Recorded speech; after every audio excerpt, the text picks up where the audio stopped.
अस्सलाम वालेकुम, good morning, आदाब आदाब आदाब। कहिए जनाब, क्या हाल चाल है? फिट हैं, एनर्जेटिक हैं?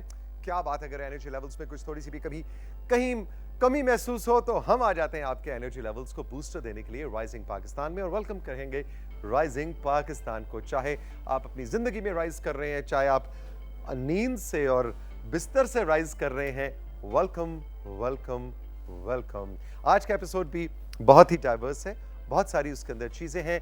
सबसे पहले आपकी मुलाकात करवाऊंगा अपनी क्लास फेलो अनाया से, और अनाया ने कहा तौसीक अंकल से हमने कुछ बचपन के बदले लेने हैं। मैंने कहा क्या हो गया ऐसा, मैंने क्या कर दिया? अनाया कहती है मत पूछें, आप अच्छे नहीं हैं। मैंने कहा अच्छा फिर क्या हुआ?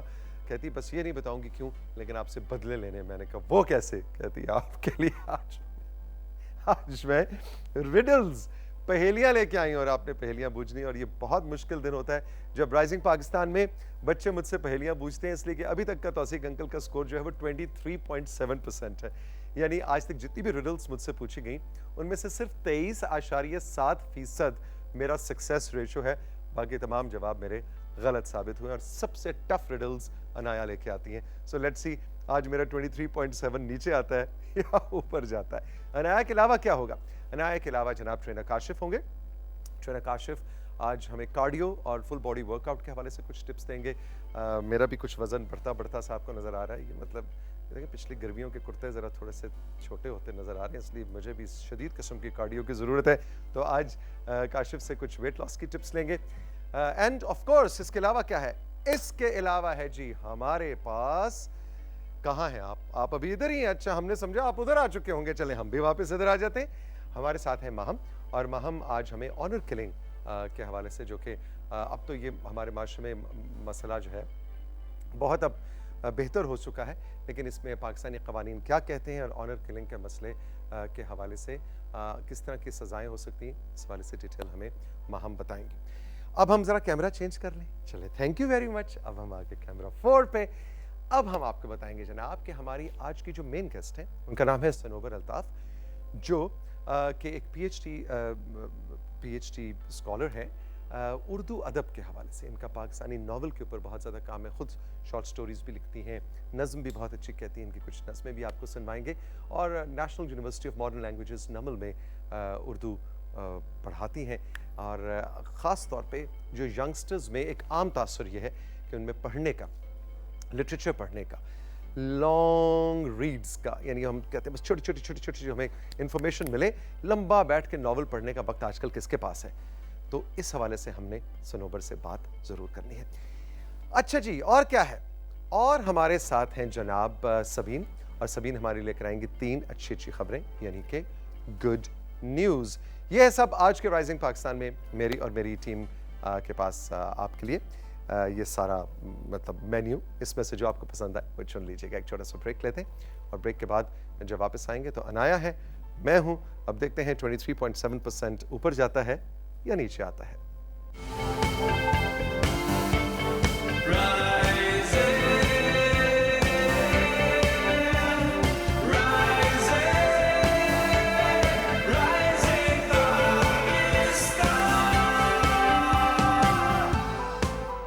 Welcome back to Rising Pakistan. बच्चे लेकर आते हैं तौसीक अंकल को फंसाने के लिए रिडल्स, यानी कि बुझारतें, पहेलियां, और कभी कभी मुझे जवाब आ ही जाता है। अभी तक का जो मेरी टीम ने स्कोर निकाला है वो है 23.7%, कि आज तक पिछले 2-2.5 साल में 23.7% रिडल्स के तौसीक अंकल ने सही जवाब दिए हैं, और बाकी तो आप समझ ही गए हैं कि जवाब गलत हुए या मुझे कोई जवाब आया ही नहीं। और ऐसे में जो हमारे 3-4 बच्चे हैं जो मेरे क्लास फेलोज हैं, जो कि लीड लेते हैं, उनकी लीडर अनाया आज मेरे साथ मौजूद है। अस्सलाम वालेकुम तौसीक अंकल। वालेकुम अस्सलाम। कैसी हो अनाया? मैं बिल्कुल ठीक हूँ, आप कैसे हैं? क्या आप रेडी हैं? अभी तक तो मैं ठीक हूँ, लेकिन थोड़ी देर का मुझे पता नहीं। अच्छा जी, तो 6 रिडल्स लेके आई हैं आप? यस। Okay, let's see. मैं उसमें से ही 6 रिडल्स, और मैं तो पॉइंट्स भी नोट करूंगी। पॉइंट्स में नोट करेंगी? ओ माय गॉड भाई, एग्जामिनर बहुत ही मुझे सख्त लग रहा है, और प्लीज आपने कोई पासिंग मार्क्स मुझे देने। अच्छा, 6 में से मेरी कोशिश होगी तो मैं जरूर जवाब दूं। आपने टीम से हेल्प नहीं लेनी? टीम ने हेल्प नहीं देनी भाई। ओके कैमरा क्रू, किसी ने लेकिन है इजी। इजी है? अच्छा चलो जी। आंसर भी लिखे मैंने। अच्छा जी, पहली रिडल दिखाएं जी स्क्रीन पे। अनाया, क्या रिडल लेके आई? आप घर बैठ के भी इसका जवाब ढूंढ सकते हैं। It has keys but no locks. It has space but no room. You can enter but can't go inside. What is it? Oh my God, एक ऐसी चीज है जिसकी चाबी तो है लेकिन ताला नहीं है। 5. नहीं नहीं, ठहर जाओ, मैं पहले उसको नाजरीन को थोड़ा सा Okay. उर्दू में भी तो बताओ ना। Okay. आप इंग्लिश में लिख के लाई हैं। It has space but no room. Okay, जगह आप नहीं इसमें जगह है लेकिन कमरा नहीं। आप इसमें एंटर हो सकते हैं लेकिन इसके अंदर नहीं जा सकते। ये क्या है? अच्छा, अब मेरा सोचने का काम शुरू हो रहा है। उस पे आप यू करते हैं। ऐसे करूं? क्या चीज होती है वो? जो हम वो जो बजाते हैं पियानो, उसकी No. कीज है? अच्छा नहीं, इट हैज कीज। हाँ हाँ, नहीं, वो जो ऑर्गन होता है। एक और एक और चीज चीज ये भी- भी सही है। एक और चीज अच्छा, एक और चीज भी सही है। नहीं आता भाई। इसके ऊपर A B C D लिखी हुई होती है। ABCD लिखी हुई होती है। ठहरो ठहरो ठहरो ठहरो, नहीं पता। कीबोर्ड। कि मैंने सही जवाब दिया था। चलें अनाया, आपको- कीबोर्ड बिल्कुल ठीक है। इस पे क्यों भाई आपको- टीम, आप इंसाफ करें। मैंने पियानो का, उसकी भी तो कीज होती है ना। सो आपको 2 पॉइंट्स मिले हैं। टोटल कितने पॉइंट्स हैं सही जवाब के? 2 टू। ओके, तो 2 पूरे। नेक्स्ट पे 10 होंगे। अच्छा, जज साहब ने मुझे सही पूरे नंबर दे दिए। अच्छा, भी 2 पॉइंट्स मुझे मिल गए। अच्छा, थैंक यू वेरी मच, बड़ी फराख दिल जज है। अच्छा जी, नेक्स्ट क्या है? Imagine you are in a room with no windows or doors. How will you get out? It's too easy. अच्छा, आप सोचें आप एक कमरे में हैं जिसमें ना दरवाजा है और ना ही खिड़कियां हैं। आप बाहर कैसे निकलेंगे? 10 9 मैं बताऊं, आ गया। की उस कमरे की छत नहीं होगी तो मैं छत से छलांग लगा के बाहर आ जाऊंगा। आपने दरवाजे और खिड़कियां कहा था, छत का नहीं। गलत। गलत? ठहरो, फिर मैं सोचने दो। एक कमरा है 10 जिसकी खिड़कियां और दरवाजे नहीं, मैं 9 बाहर कैसे निकलूंगा? 8 7 6 5 4 3 2 1. नहीं आया। Stop imagining. कि आप एक कमरे में स्टॉप इमेजिनिंग, यानी आप इमेजिन करें, यानी आप सोचें कि आप एक ऐसे कमरे में, तो आप वो सोचना छोड़ दें तो कमरे से बाहर आ जाएंगे। भाई ये बहुत ही शरारती किस्म की रिडल थी। वेरी गुड, मजेदार, जबरदस्त। अच्छा, ये तो तौसीक अंकल नहीं कर पाए। अच्छा जी, नंबर 3। 100 इसके 0 पॉइंट्स मिल गए। अच्छा, कंट्रोल रूम कह रहा है कि अब हमने जरा जल्दी चलना है। अच्छा जी, नंबर 3 दिखाएं। What has a neck but no head? है What has a neck but no head? ऐसी कौन सी चीज है जिसकी गर्दन तो है लेकिन सर नहीं है? नेक। आप उससे पीते भी हैं। मैं वही सोच रहा था, बॉटल। Yes! हाँ 10 points. एग्जैक्टली। लेकिन देखो ना, तुमने मुझे जो वो हिंट दे दिया ना, सब लोग समझेंगे तौसीक अंकल को हिंट मिला है। लेकिन मैं वैसे पहुंच गया था, मैं बॉटल नेक पे पहुंच गया था। सो बॉटल की जो नेक होती है लेकिन उसके ऊपर से फिर हेड नहीं होता। वैसे मुझे तो लगता है कि उसका जो कैप होता है वो उसका हेड है। ओह यस, लेकिन हम उसका हेड जो है वो कलम कर देते हैं, मतलब साइड पे कर देते हैं। Next, fourth question. Fourth question. Light as feather, there is nothing in it, but the strongest man can't hold it much more than a minute. यानी एक ऐसी चीज है जो कि एक पर से भी ज्यादा हल्की है, उसके अंदर भी कुछ नहीं है, लेकिन दुनिया का स्ट्रॉन्गेस्ट इंसान भी उसको 1 मिनट से ज्यादा उठा नहीं सकता। ये क्या है भाई? 5 फेदर से लाइट है 4 3 लेकिन नहीं पता। breathe. ब्रीथ क्या मतलब? Breath आपकी ओ होल्ड इट, ओ यस। सांस के हल्की होती है फेदर से भी ज्यादा, लेकिन 1 मिनट से ज्यादा। अच्छा, जो ही कर रही थी तो ये मुझे हिंट मिल रहा था। ओहो, तौसीक अंकल इस कदर मतलब डम है कि वो हिंट भी नहीं ले सके। अच्छा, इसके 0 पॉइंट मिले मुझे। ओके ठीक है जी, 2 मेरे जवाब आपके सही पास 2 और 10। आपने 2 कहा था, जो जवाब तो सही करूंगा। है ना, 2 सही करूंगा, 2 हो गए। अच्छा जी, अब ये कितनी हमारी? What what room room do do ghosts ghosts avoid? यानी भूत जो है वो किस कमरे में जाना अवॉइड करते हैं? Easy peasy lemon squeeze. मेरे बेडरूम में, क्योंकि वहाँ ऑलरेडी एक भूत है। नहीं, क्योंकि सबसे ज्यादा लोग जिधर होते हैं। अच्छा, जहाँ बहुत ज्यादा इंसान होते हैं वहाँ भूत नहीं जाते। हाँ, क्योंकि उनको पता है कि हम सब रूम कौन सा है? हमारे उस्ताद यहाँ बैठे हुए। वैसे वो रूम कौन सा है? वो रूम कौन सा है बताएं जी? Living room. Living room. और यस, लिविंग रूम, वहाँ पे जीरा। सबसे ज्यादा लोग होते हैं। बिल्कुल ठीक। लेकिन एक और रूम भी है, क्या? क्लासरूम, जहाँ स्कूल में बच्चे होते हैं, है ना? चले 1 पॉइंट मिल जाएगा। 10 पॉइंट्स। किसी के 10 दे रही है, किसी के 2 दे रही है, किसी के 0 दे रही है, और पता नहीं नतीजा क्या निकलेगा। ये कमरा इम्तिहान बहुत ही, मेरा ख्याल है एक रिडल रह गई है जी कंट्रोल रूम। हाँ जी, last. If you drop a yellow hat in the Red Sea, what does it become? Easy. वो येलो ही रहेगा। नहीं, हाँ,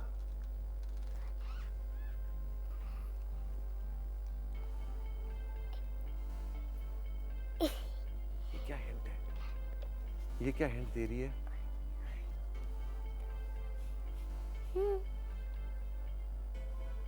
स्विम करेगा। वी से शुरू होता है। वी से, W डब्ल्यू से शुरू होता है। वाटर नहीं, चलो भाई हार गया, बताओ। वेट। वेट।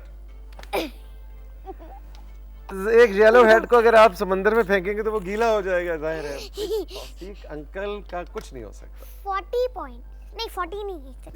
40। देखो 6 में से मैंने 2 ठीक जवाब दिए। जी क्यों जी, है ना जी? 10 20। हाँ, 20 पॉइंट्स हो गए। ठीक है, तो 6 में से 2। 23। हाँ, तो परसेंटेज 22 I mean। भाई 6 में से 2 जवाब सही हो तो परसेंटेज क्या बनी? देखिए 3 पे 50 हो जाता। 10 तो मेरा ख्याल है 10 हिसाब में सारे मेरे जैसे ही हैं। 10 कंट्रोल रूम के ऊपर बेहोश हो चुके हैं। 10 20 होते हैं, तो 20 कितने में जी? 2 ऐड कर दें। 40%। 40% नहीं आएंगे। 40%। नहीं आएंगे।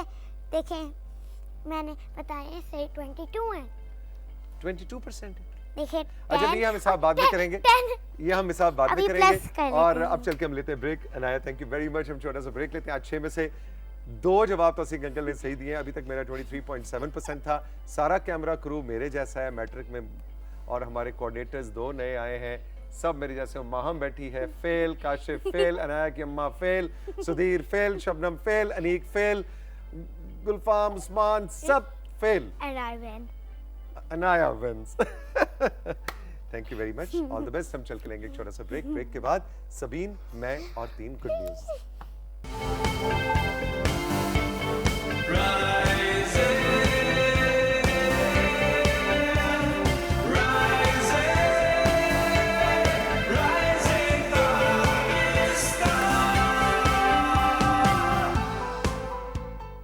Welcome back to Rising Pakistan. मेरे साथ मौजूद हैं सबीन फारूक, और लेकर आए हैं हम आपके लिए 3 अच्छी खबरें। अस्सलाम वालेकुम।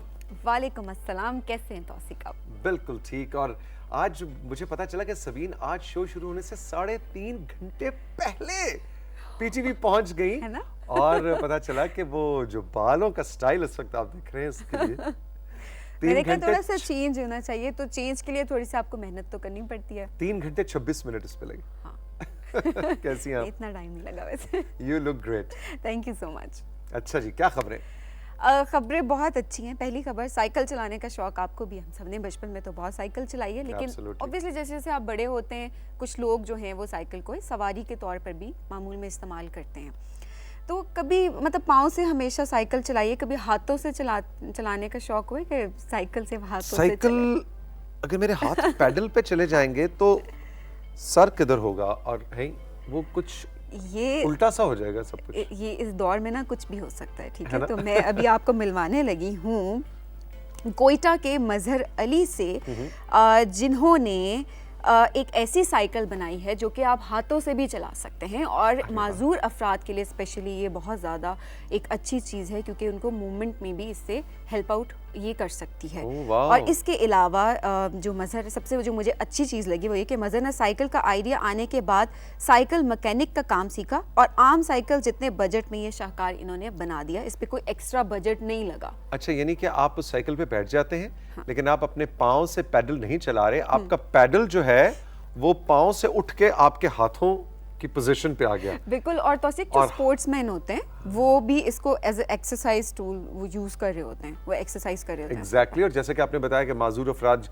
अगर कोई टांगों की माजूरी का शिकार है तो वो भी इसको एज ए साइकिल, बाइसिकल, बल्कि ट्राइसिकल लग रही थी मुझे, इस्तेमाल कर सकता है। Very interesting. और क्या नाम है इनका? मजहर। तो मजहर, गुड जॉब भाई, we are proud of you, जबरदस्त, शाबाश। तौसीक, वुमेन एम्पावरमेंट खबर आती है और हम बड़े खुश होते हैं राइजिंग पाकिस्तान में। ये खबर बहुत इंटरेस्टिंग है इस वक्त जो मैं आपको सुनाने लगी। बहुत सारे शोबे ऐसे होते हैं जिसमें हम कहते हैं कि अच्छा सिर्फ मर्द ही इस शोबे को इख्तियार कर सकते हैं। प्रोफेशनली अमूमन खवातीन को नहीं देखा जाता, कुछ एसोसिएट कर दिए जाते हैं कि हाँ ये तो बस ये मर्दों का शोबा। लेकिन अब खवातीन जो है ना वो लोहा मनवा रही हैं हर फील्ड में।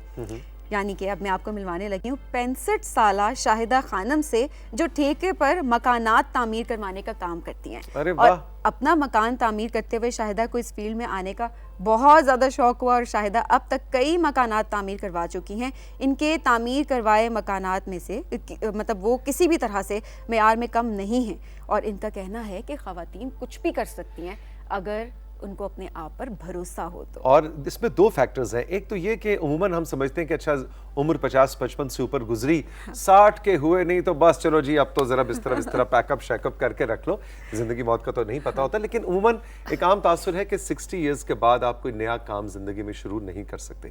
और प्रोफेशनली और एक खातून की हैसियत से हमारे माशरे के अंदर एक घर मकान बनाने का, घर नहीं मकान बनाने के ठेकेदार का काम करना, आई थिंक शाहिदा साहबा को तो एज अ मेन गेस्ट हमें बुलाना चाहिए, उनसे कहानी सुननी चाहिए। ये तो देखिए दो एक न्यूज़ के, एक गुड न्यूज़ के अंदर दो गुड न्यूज़ है ना, कि उन्होंने एज के स्टीरियोटाइप्स को भी ब्रेक किया है और जेंडर के स्टीरियोटाइप्स को भी ब्रेक किया है। बिल्कुल। कि आप जिंदगी के किसी भी स्टेज पे, आप मर्द हैं, औरत हैं, आप ट्रांसजेंडर, आप कोई भी आपकी उम्र है, कोई भी आपकी जबान है, कोई भी आपका मजहब है, आप स्टीरियोटाइप्स को ब्रेक कर सकते हैं। I agree. तौसीक, अभी मैं आपको हैरान करने वाली हूँ, शायद ये खबर आपने पहले कभी भी नहीं सुनी होगी जो मैं आपको सुनाने लगी हूँ। बहुत इंटरेस्टिंग न्यूज़ है। ओके। कहते हैं ना कि रंग जिंदगी है, लेकिन आपकी अगर पूरी जिंदगी एक ही रंग में ढल जाए तो फिर कैसा हो? मतलब अजीब सी बात नहीं होगी आपको एक ही रंग हर तरफ नजर आ रहा हो? वो तो बिल्कुल राइजिंग पाकिस्तान का सेट नहीं होगा, वो तो कुछ और ही होगा। बहुत कलरफुल है ना। हमारे सेट में तो तकरीबन हर रंग है। अच्छा पहले आप खबर सुनाएं, फिर मैं जरा इसको विजुलाइज करता हूँ। तो फिर मैं आपको सैर करवाती हूँ जनूबी कोरिया के जामनी जजीरे की। और ये सिर्फ नाम का नहीं है, बल्कि यहाँ की हर चीज़ जो है वो जामनी रंग की है। और मकानात की छतें हों या जजीरे के बासियों का लिबास, हत्ता के जूते तक जामनी होते हैं यहाँ पर तौसीक। और यही नहीं बल्कि सड़कें, पुल और इन पर चलने वाली गाड़ियाँ और तो और रेस्टोरेंट में मिलने वाले खाने वाले चावल भी जामनी रंग के हैं। और चावल जिन बर्तनों में दिए जाते हैं वो बर्तन भी जामनी रंग के हैं। This is beautiful. लेकिन ये बड़ा मुश्किल है, मतलब इस शहर को मेंटेन करना। एग्जैक्टली तौसीक। और बहुत सारे लाखों सयाह जो हैं वो हर साल यहाँ पर आते हैं और इसको पर्पल आइसलैंड के नाम से भी जाना जाता है। अच्छा, अब ये जो जामनी जजीरा है जिसकी आपने हमें सैर कराई है, अब एक जजीरा आपको दिया जाए कि बस ये आपका जजीरा है, कोई एक रंग आपने उस पे फेंकना है, वो कौन सा रंग? अच्छा, एक ही रंग हो सिर्फ। ऑफ कोर्स जैसे उन्होंने जामनी का इंतखाब किया, आप किसका इंतखाब करेंगे? आई थिंक मैं रेड कलर, रेड, क्योंकि मुझे बहुत पसंद है, बहुत ब्राइट सा कलर है, मैं चाहती हूँ लोग देखें। और कलर्स का बहुत ज्यादा इफेक्ट होता है आपके मूड के ऊपर। एग्जैक्टली। सुर्ख जजीरा। सुर्ख जजीरा, interesting. Thank you very much. तीनों खबरें बड़ी डाइवर्स किस्म की खबरें थी, तीनों बड़ी इंटरेस्टिंग थी। All the best. Thank you Sabeen. Thank you. खुश रहिए। Thank you. हम चल के लेंगे एक छोटा सा ब्रेक से जब वापस आएंगे तो ट्रेनर काशिफ आज हमें जनाब कुछ कार्डियो की एक्सरसाइजेस बताने के लिए बिल्कुल तैयार हैं। रहिए मेरे साथ, अभी मिलते हैं।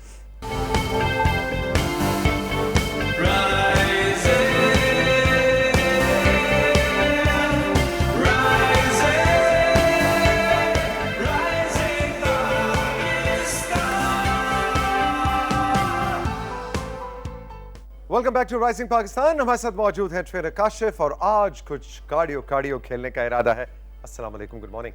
वालेकुम सलाम, गुड मॉर्निंग। तोसी भाई क्या हाल चाल है? बिल्कुल ठीक। और गुड आफ्टरनून या गुड इवनिंग भी, अगर रीरन में कोई शाम में देख रहा है। ऑफ कोर्स तमाम देखने वालों को good afternoon and good evening. तोसी भाई पहली क्यों होती है? मुश्किल जवाब हो इसलिए पहली कहते हैं, जिसका जवाब ना आता हो या ढूंढना हो, एफर्ट करना पड़े। हो। तो अगर आप हेल्दी ईटिंग करें, अच्छा खाएं और एक्सरसाइज करें, क्या होता है? तो इंसान अच्छा ट्रिम्ड मेंटेन्ड लगता है। जवाब आपके सामने हो फिर भी आप ना करें तो बड़ी गलत बात है। सवाल भी आपके सामने है और जवाब भी आपके सामने है। और फिर भी आप ना करें बड़ी गलत बात है। आज का हमारा वर्कआउट जो है वो कार्डियो बेस्ड है। कार्डियोवैस्कुलरिटी पे हम काम करेंगे। वर्जिश की हरकत बॉडी वेट के साथ करेंगे, क्योंकि चाहे आप गर्मियों में देख रहे हैं हमें, सर्दियों में देख रहे हैं, कैसा भी मौसम है, डजेंट मैटर, हमारी बॉडी को एक्टिव होना ज़रूरी है, तभी वो कैलोरीज बर्न करती है। सबसे हमारी पहली वर्जिश की हरकत है, हमने क्या करना है, ओ भाई वापस वापस वापस आना है आपने, ठीक है। इंच वार्म्स करने हैं आपने all the way, nice and control. अच्छा, इसका हमने साथियों दौरानिया रखा है, ठीक है। हर वर्जिश की हरकत का कितनी दफ़ा कसरत करनी है, कितने दौरानिया के लिए कसरत करनी है, वो हमारा होगा 30 सेकंड से 1 मिनट तक। दौरानिया क्यों फ्लेक्सिबल है, क्योंकि आपकी अपनी सेहत और तबीयत के मुताबिक आप कम भी कर सकते हैं, लेकिन अपने बॉडी वेट की हरकत ज़रूर करनी है। अच्छा, हम बॉडी वेट एक्सरसाइजेज क्यों करते हैं, वो हम इसलिए करते हैं ताकि हमारी बॉडी में फ्लेक्सिबिलिटी और फुर्ती आए। हम लोग कहते हैं कि सुस्त रवि का शिकार है, या आप एक्सरसाइज भी करते हैं, आपके मसल्स भी होते हैं, लेकिन आप में वो स्टिफनेस होती है, तो फुर्ती नहीं होती है, क्विक रिएक्शन नहीं होता। वो ऐसी वर्जिश की हरकत की वजह से आप कर सकते हैं, अपनी बेहतरी की तरफ जा सकते हैं। तो शुरू करते हैं जी क्विक से। अच्छा, ये जो मेरी बॉडी की मूवमेंट है, जो मेरी पेस है, स्पीड है, वो देख के घबराना नहीं है। आपकी कैपेसिटी के मुताबिक आप स्लो भी कर सकते हैं, डजेंट मैटर, ठीक है। तो मुझे देख के आपने परेशान नहीं होना, ये तो इतना तेज़ी से कर रहा है, कैसे कर रहा है, तो आपने अपनी सेहत और तबीयत के मुताबिक अपनी स्पीड और पेस को कंट्रोल करना है। हमारा पॉइंट क्या है कि जस्ट कीप मूविंग, ताकि आपकी बॉडी ये ना हो नीचे जाए तो ऊपर आ ही ना सके, उधर ही के उधर ही रह जाए, उधर ही रह जाए। तो इसका थोड़ा सा ध्यान हाँ जी, 30 सेकंड से 1 मिनट तक आपने ये करनी है। इसके बाद आपने क्या करना है, इसके आपने क्रॉस जो है हैंड टच करना है, जितनी आपकी लेग आ सके, और ट्विस्ट करना है आपने। कैसे, नाइस एंड कंट्रोल, ऐसे देखिए। आज मैं बहुत चमक रहा हूँ तौसीक भाई, आज रोशनी मेरे ऊपर बहुत ज़्यादा मुझे महसूस हो रही है ना, हमने तुम्हें फोकस में किया है। देखिए, ट्विस्ट करना है आपने, nice and control, 30 seconds to 1 minute. बीच में पानी की स्मॉल सिपिंग, थोड़ा थोड़ा पानी पीते रहिए, ठीक है। फुल रेंज ऑफ मोशन के साथ कंट्रोल करना है आपने। अच्छा, ये बजाय बहुत आसान एक्सरसाइज लग रही काशिफ, लेकिन ये बहुत दुश्वार है। आप जब लेग लिफ्ट कर रहे हैं और आप ट्विस्ट कर रहे हैं तो आप लुढ़क सकते हैं, आप गिर सकते हैं। तो आपने ख्याल रखना है कि आप एहतियात के साथ ये वर्जिश की हरकत करें। इसके बाद हमने क्या करना है, प्लैंक अप्स करने हैं आपने।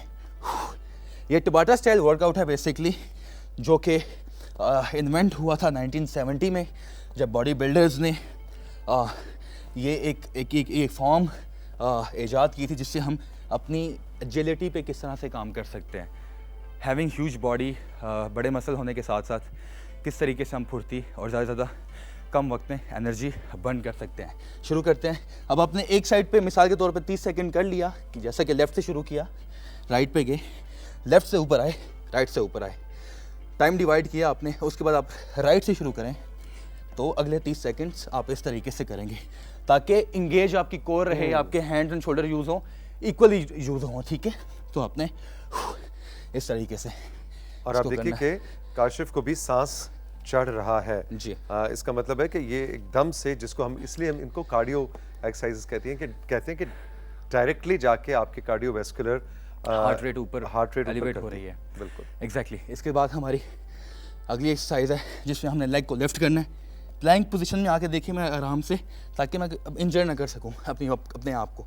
ख्याल ये रखना है कि आपने ट्रेन करना है, इंजर्ड नहीं करना अपने आपको। बैक स्ट्रेट, ना ज़्यादा ऊपर ना ज़्यादा नीचे, लोअर बैक के स्ट्रेस पड़ेगा। Align straight, nice and control.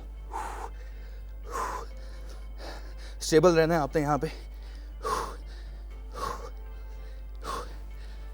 अब देखिए, जब मैं क्रंच कर रहा हूँ, कर्ल कर रहा हूँ, तो सांस छोड़ रहा हूँ, तो सांस आपने रोकना नहीं है, माइंड बॉडी कनेक्शन के साथ सांस लेते रहना है। काशिफ अक्सर आपको बताते हैं कि एक्सरसाइज का मतलब ये नहीं है, क्योंकि आपकी सारी कंसंट्रेशन उस एक मूवमेंट पे चली जाती है, और आप कहते हैं कि अच्छा बस सांस होल्ड करके अब मैं ये मूवमेंट करता रहूं। बॉडी को मुसलसल, बॉडी के एक एक खुलिये को ऑक्सीजन की ज़रूरत है, जो फेफड़ों के ज़रिए उनको एनर्जी मिलती है। एक तरह से वो फ्यूल है, ऑक्सीजन आपकी बॉडी का फ्यूल है, इसलिए ऑक्सीजन की सप्लाई साथ साथ जारी रखेंगे तो गाड़ी चलेगी। और सांस अगर रोकेंगे तो आप वो अच्छे तरीके से परफॉर्म नहीं कर पाएंगे। आपने जो वर्जिश हरकत 10 सेकंड तक करनी है, वो हो सके 3 सेकंड में जल्दी खत्म हो जाए, स्ट्रेंथ खत्म हो जाएगी। तो उसी भाई वक्त की कैद क्या है? वक्त की कैद अभी कंट्रोल में है, ठीक है। नेक्स्ट मूव है इससे पहले मैं आपको बताता रहा हूँ साथियों, हम कैसे करते रहे, हम बिल्कुल nice and slow half stretch करते रहे, लैटरल लंजेस। इसमें हम क्या करेंगे आज, ऑल द वे डीप जाएंगे, फुल एक्सटेंशन, ठीक है। आप चाहें तो सहारा ले सकते हैं पकड़ के किसी चीज़ का, ऑल द वे देखें, फुल एक्सटेंशन, एक्सेलेंट। ये बहुत बहुत रेंज ऑफ मोशन के साथ। बहुत ही दुश्वार और 110% देखिए। फिट शख्स की निशानी है जो इस वक्त काशिफ कर रहे हैं, All the way माशाल्लाह, very good. All the way deep, balancing, movement, muscle engagement, stretching. और ये शायद आप combination move है। नए नए इस काम में पढ़े हैं तो ये आप नहीं कर पाएंगे, इसलिए परेशान नहीं होना, नहीं आपने डीमोटिवेट होना है कि मैं काशिफ की तरह नहीं कर पा रहा या कर पा रही। लेकिन ऑब्वियसली इसके लिए बहुत ज़्यादा एक्सपीरियंस और स्ट्रेंथ चाहिए होती है। बस आप अपने आप को 5-10 मिनट डेली देते जाएं, ये मेरी लर्निंग है। किसी भी चीज़ को, नहीं स्पेसिफिकली एक्सरसाइज नहीं, किसी भी चीज़ को डेली आदत बना लीजिए, वो आदत आपका मुकद्दर बन जाएगी किसी भी तरह से तब्दीली के लिए। वाह वाह वाह वाह, ये तो क्या, ठहरो ठहरो ठहरो, छोड़ो परे एक्सरसाइज को, ठहरो पहले मुझे जरा उर्दू की क्लास लेने दो। क्या, एक चीज को अपनी आदत बना लीजिए, वो आदत आपका मुकद्दर बन जाएगी। वाह भाई, जबरदस्त, क्या बात। लास्ट वर्जिश की हरकत है हमारी, इसमें हमने क्या करना है, हमने स्ट्रेट बॉडी को लाइन किया वापस से, all the way, mountain climbers. लेकिन आप देखिए कि इसमें मैं पेस में नहीं कर रहा, आपने अक्सर देखा होगा कि हम फास्ट पेस में कर रहे होते हैं। इसमें हमने रेंज ऑफ मोशन पे काम करना है। जैसे कि second last range of motion के लिए मैंने आपको एक नेक्स्ट लेवल बताया, एक हाई इंटेंस मूव बताई। इसमें भी हमने रेंज ऑफ मोशन क्रॉस करनी है, एब्डोमिनल वॉल कंप्रेस करनी है, अपने बाईपास करना है किस चीज़ को, अपर स्टमक को। नी आपका आगे जाना चाहिए, उतना ही बेनिफिशियल ये मूव होगी। All the way nice and control, all the way compression करना है आपने। अब क्या हालात है टाइम के, तौफीक भाई? अब हमने इजाजत लेनी है सेगमेंट से, इजाज़त दीजिए। थैंक यू वेरी मच जबरदस्त trainer Kashif, Thank you very बहुत बहुत शुक्रिया। हम चल के लेंगे राइजिंग पाकिस्तान में एक छोटा सा ब्रेक के बाद जब वापस आएंगे तो कोर्ट कचहरियों की माहिर माहम जमाल हमारे साथ होंगी, जो कि एडवोकेट हैं हाई कोर्ट की, और आपके लिए लॉज के हवाले से, पाकिस्तान के आइन और कवानीन के हवाले से कुछ मशावरत देती हैं। आज हम एक बहुत अहम मौजू पे बात करने वाले हैं और वो है ऑनर किलिंग। ऑनर किलिंग के हवाले से पाकिस्तान में क्या कवानीन हैं और उसके क्या, उसकी रोशनी में किस तरह के फैसले आज तक सामने आए हैं, इस पर हम बात करेंगे माहम से। वही मेरे साथ, ये है राइजिंग पाकिस्तान।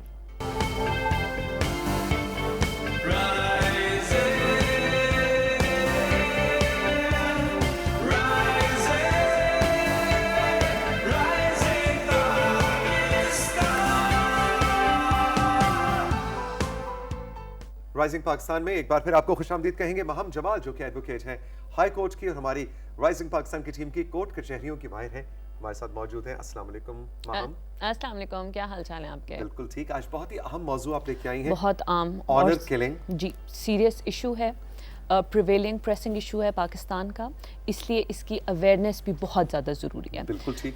तो इसके ऊपर बात करेंगे। ऑनर किलिंग को ज़रा आम अल्फाज में समझा दें कि गैरत के नाम पे कत्ल जो होता है, तो गैरत के नाम पे कत्ल में इसको बिल्कुल इस तरह से ना ट्रीट करें कि ये शरई तौर पे इजाज़त है, या क्योंकि इनको आपस में मिक्स कर दिया जाता है कि नहीं, अगर किसी इमोरल एक्टिविटी में कोई पकड़ा गया है तो फिर आपका पूरा हक है कि आप उसको कत्ल कर दें। ऐसा बिल्कुल नहीं है। Even council of Islamic ideology ने कहा है कि गैरत के नाम पे कत्ल जो है वो अगर आप नहीं कर सकते, और उसकी वही सज़ा लगेगी जो जो कत्ल की सज़ा है ताज़ीर पाकिस्तान में, वही सज़ा लगेगी। ठीक है। 2016 में, क्योंकि ये इशू आए दिन देखा जा रहा था, बढ़ रहा था, 2016 में पाकिस्तान ने लॉ पास किया है, एंटी ऑनर किलिंग लॉ, जिसको क्रिमिनल लॉ अमेंडमेंट एक्ट कहते हैं। ओके। इसमें अब उसकी जो सज़ा है वो बढ़ा दी गई है। इसको फसद फिल अर्द की कैटेगरी में डाला गया है, यानी कि आप अगर कोई ऑनर किलिंग करेगा वो सोसाइटी में कियोस मचा रहा है, और उस कैटेगरी में डालने के तहत आपको डेथ पेनल्टी या लाइफ इम्प्रिजनमेंट हो सकती है। ठीक है। तो उसकी वजह से आप ये मत समझें कि ओ अच्छा हम करके तो फिर हम निकल जाएंगे क्योंकि तो गैरत के नाम पे है। अगर आप किसी भी औरत या भी किसी भी मर्द का कत्ल इस गैरत के under the pretext of honour करेंगे, सो आप लायबल हैं उस ऑफेंस के लिए।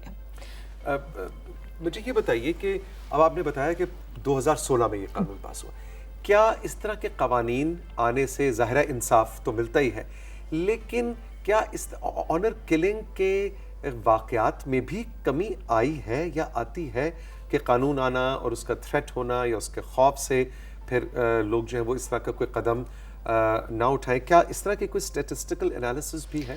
बिल्कुल, इससे पहले क्या हुआ करता था, एक तो हमारा 2004 का कानून था इस पे, जो कि उसको रिपील करके ये बना। इससे पहले क्या होता था, क्योंकि किसास एंड दियत का जो लॉ है, हमारे शरई लॉ है कि आप वेव ऑफ कर देते हैं, आप माफ़ कर देते हैं या आप ब्लड मनी दे देते हैं, दियत जिसको हम कहते हैं। ठीक है। सो अब अगर एक मेल फैमिली मेम्बर ने या किसी भी फैमिली मेम्बर ने कत्ल किया है, सो उसकी माँ उसको माफ़ कर देगी कि ठीक है, बेशक बेटी का कत्ल किया है, सो ये अब स्ट्रिक्टली कोर्ट ने मना कर दिया है। अगर माफ़ी हो भी जाएगी तो कोर्ट मिनिमम आपकी 14 साल की सज़ा हर हाल में लगाएगा। अच्छा, ओके। सो ये बहुत एक वाज़े फ़र्क जो हमें लॉज में नज़र आया था कि अब इसमें माफ़ी नहीं है। अगर आप कहेंगे कि माफ़ कर दिया जाएगा आपको या अब ब्लड मनी दे के स्कॉट फ्री चले जाएंगे और निकल जाएंगे, ये पॉसिबल नहीं। लेकिन फिर केस कौन चलाएगा?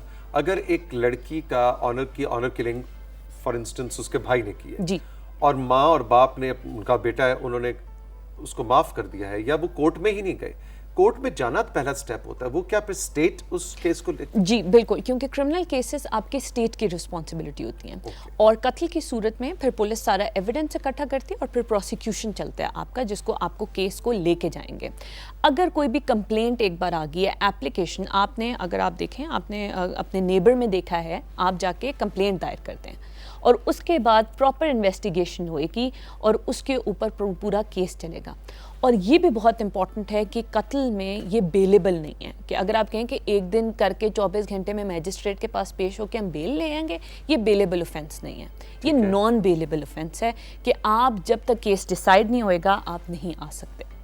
क्या ऐसे इंस्टेंसेस 2016 के बाद केसेस के सामने आए हैं, फैसले सामने आए हैं कि लाइफ इम्प्रिजनमेंट हुई हो?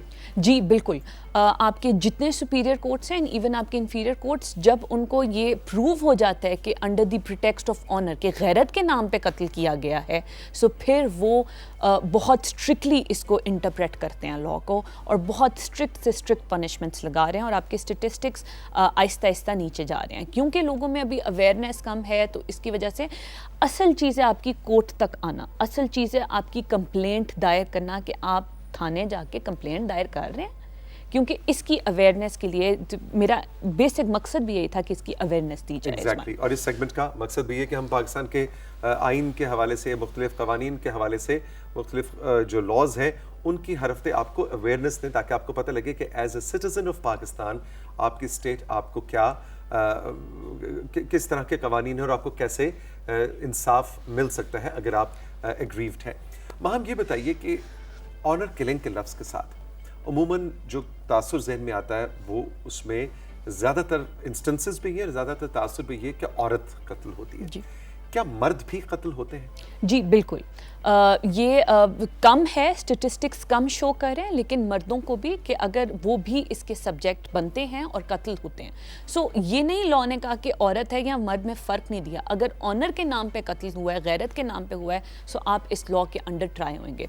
अच्छा, एक इंटरेस्टिंग बात बहुत इम्पॉर्टेंट है जो इसमें, कि अगर आपको ख़तरा है किसी से कि आपको ऑनर के नाम पे कत्ल कर दिया जाएगा, सो आप कोर्ट में जाके कंप्लेंट फाइल कर सकते हैं और फिर आपको पुलिस प्रोटेक्शन दी जाएगी। अच्छा, सो ये बहुत इंपॉर्टेंट है। यानी प्रीएम्प्टिव जी, भी हो सकता है। प्रीएम्प्टिव भी हो सकता है कि सिर्फ कत्ल के बाद नहीं, आपको पहले भी अगर आपको डर है कि आप कोई भी जाके कंप्लेंट फाइल करते हैं, सो फिर उसकी प्रोटेक्शन आपको पुलिस, स्टेट आपको प्रोटेक्शन प्रोवाइड करता है। क्योंकि बहुत से तो मिसालें हमारे सामने ऐसी भी आई महम के मर्जी की शादी, जी, यानी 18 साल से उम्र लड़की की ऊपर हुई या लड़के की, और उन्होंने अपनी मर्जी की शादी की और फिर शादी के कई बार तो मैंने सुना है 4-4 साल बाद जो है वो गैरत के नाम पे कत्ल किया गया, क्योंकि ये 4 साल पहले इसने अपनी मर्जी की शादी। तो इस तरह के वाक़यात बड़े अनफॉर्चुनेट हैं जो कि हमारे इस पूरे साउथ एशियन, भारत, बांग्लादेश, पाकिस्तान, हमारी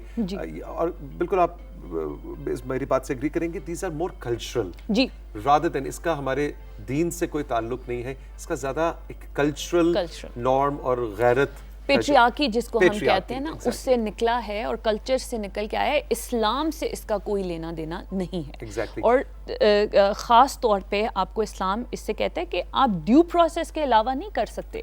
किसी को सज़ा अगर देनी है तो इस्लाम आपको कहता है कि काजी के पास, काजी क्या है, जज के पास ला के आपने वो Exactly. सज़ा देगा। आप कानून को या इंसाफ को अपने हाथ में नहीं ले सकते। इसी तरह से मॉब जो जजमेंट कभी हमने देखा कि जी मॉब ने उठा और उठा के एक शख्स को मार दिया कि ये चोर था, वो भी मेरा ख्याल है कि हमारा दीन उसकी इजाजत नहीं देता। अगर चोर पकड़ा गया है तो उसको जिंदगी से मारने के बजाय आप उसको पुलिस के हवाले करें and let the court decide with evidence. Exactly जिस हम पंचायत या जिरगा सिस्टम जिसको हम कहते हैं, वो नहीं है कि आप अगर उसके लिए अगर कोई इस तरह की करेगा तो फिर उसकी सजा है। नहीं, हमने तो मॉब को भी देखा ना, जी, जी, सियालकोट बिल्कुल, का केस बिल्कुल, हमारे बिल्कुल। सामने आया जी, था और भी बिल्कुल। बहुत से केसेस जी। कि वो उस वक्त इमोशनल एक इम्पल्स होता है पूरे Exactly, मॉब का, exactly. और कहा, "ओ, फड़ो जी, मारो जी, वो फड़या गया, चोरी कर रहा सी।" आप और बाद में लोगों को हमने ऐसी स्टोरीज भी सुनी है कि बाद में उसने रियलाइज किया कि यार उस वक्त मैंने गुस्से में कर दिया। ठीक है, चोरी थी लेकिन उसकी सजा जान से जाना नहीं जी। था। तो ये इन छोटी छोटी चीजों का, माशरती चीजों का हमें ख्याल रखना जरूरी। बिल्कुल बिल्कुल। हम थैंक यू वेरी मच। आज बहुत ही सेंसिटिव, बहुत ही सीरियस इशू था जी। जिस पे आपने बात की, and I am so very thankful कि आपने पाकिस्तान के कवानीन हमारे सामने रखे। Thank you so much. All the best. Thank you. हम चल के लेंगे अब एक छोटा सा ब्रेक, और ब्रेक के बाद जब वापस आएंगे तो डॉक्टर सनोबर अल्ताफ हमारे साथ होंगी, जो कि नॉवल के अंदर उन्होंने उर्दू लिटरेचर के हवाले से नॉवल में उन्होंने पीएचडी की है, नॉवल की तनकीद के हवाले से national University of Modern languages में फिक्शन पढ़ाती हैं, एक नॉवल और शॉर्ट स्टोरी पढ़ाती हैं, खुद नज़्म कहती भी हैं, कहानीकार भी हैं, इनसे उनकी नज़्म भी सुनेंगे और इसी हवाले से कुछ गपशप होगी। रही मेरे साथ, ये है राइजिंग पाकिस्तान।